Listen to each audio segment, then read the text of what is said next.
belle. Hein, maman, elle a une jolie coiffure. Elle va bien, elle est bien.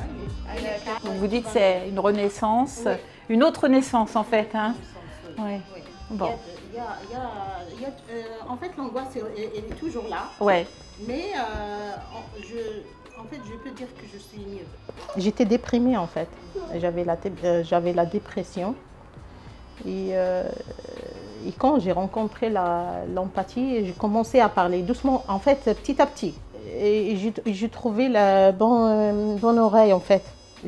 On m'avait bien écouté. Je les considère comme ma vraie famille parce qu'on m'avait accompagnée pendant les moments les plus difficiles. C'était le mort fétal. Et les moments les plus joyeux, c'était l'arrivée de mes filles.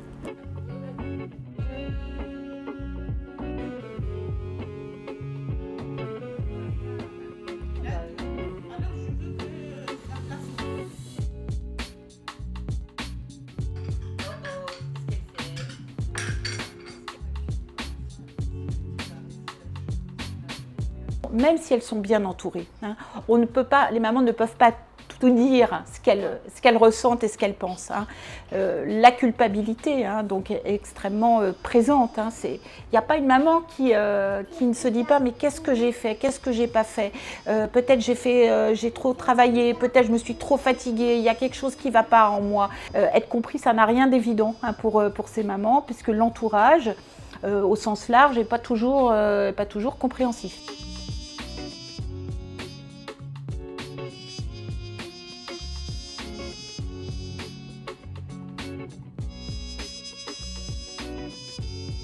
Cette augmentation, on ne sait pas actuellement l'expliquer, ni nous, ni les autorités d'ailleurs.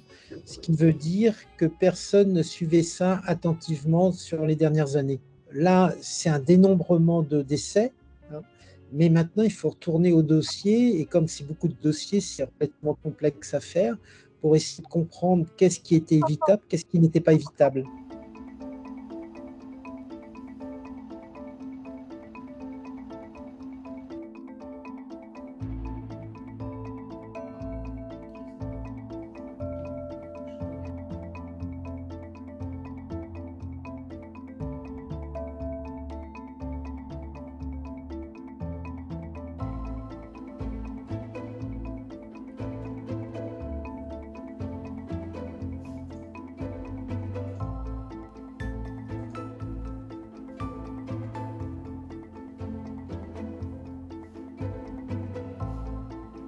On reçoit énormément de familles endeuillées dans la période périnatale.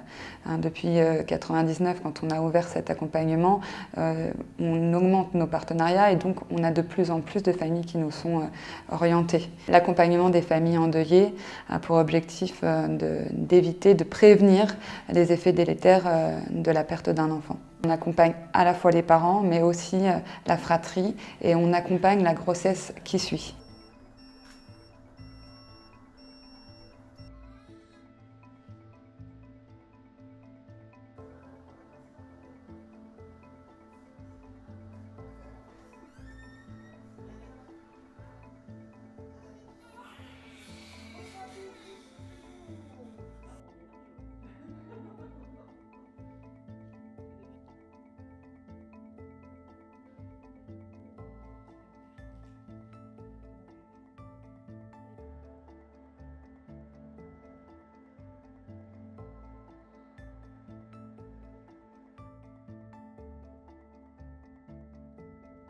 On a un tiers de la population en Seine-Saint-Denis sous le seuil de pauvreté. La pauvreté entraîne des situations aussi de mauvaise qualité de prise en charge d'une hygiène de vie ou d'accès à la santé. Il serait intéressant pour l'ensemble des familles d'acteurs qui interviennent dans ce domaine d'avoir quelque part une mise à jour de l'ensemble des facteurs. Ça nous aiderait, nous, en Seine-Saint-Denis, à encore plus affiner les réponses que l'on pourra apporter.